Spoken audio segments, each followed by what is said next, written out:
Hello, my name's Mary. Welcome back to my second video in my series of short videos about pranayama. In the first video, we practiced what a basic breath was and what pranayama actually is. In this video, we're going to talk about the breath, the mechanism of the breath, why it's so important to breathe through your nose, and we're going to practice our very first real pranayama. It's called the complete yogic breath because we breathe in, we pause, we breathe out, we pause very specifically. We're going to learn to control the inhalation and to control the exhalation. The reason it's very important to breathe through the nose is that the nose has got two functions. Not only is it the entry of prana and air into the body, but it filters the air as it comes through the nose. As it comes up through the nose into the nasal passage, the air swirls around and is warmed and mixed with nitric oxide, which is a gas we produce inside the nasal passage.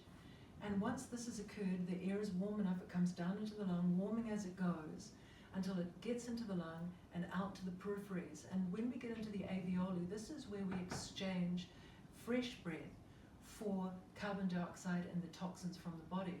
We call this efficient gaseous exchange, when the right amount of air comes in and it's filtered properly and is exchanged for the right amount of carbon dioxide and toxins.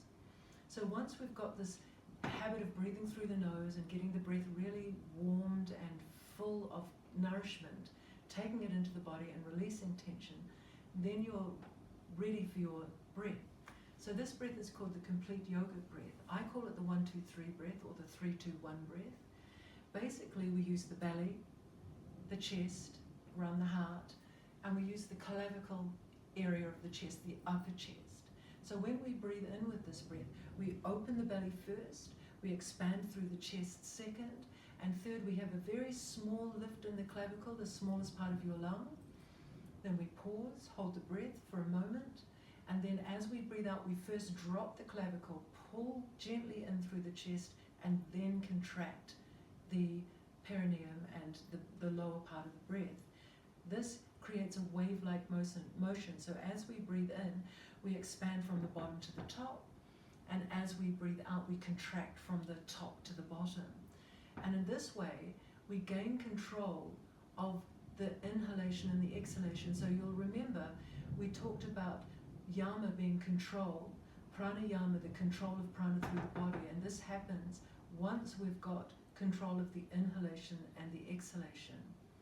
One of the important things about pranayama is that it has many, many benefits. Iyengar, who is one of the world-renowned exponents now past of Iyengar yoga, he said the mind is the king of the body, the breath is the king of the mind. So when we use the breath, we gain control of the mind, and through gaining control of our thoughts and feelings, we can affect our physiology.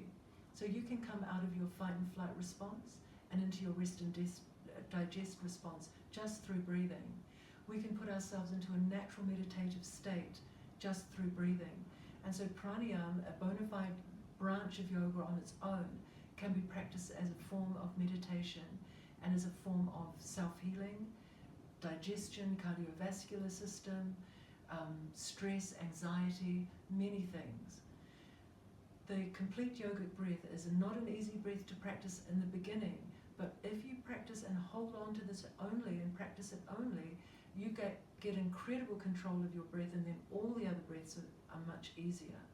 So we're going to come into the practice of the 1-2-3 or the 3-2-1 breath, the complete yogic breath. So I want to stop there because the next one's the practice.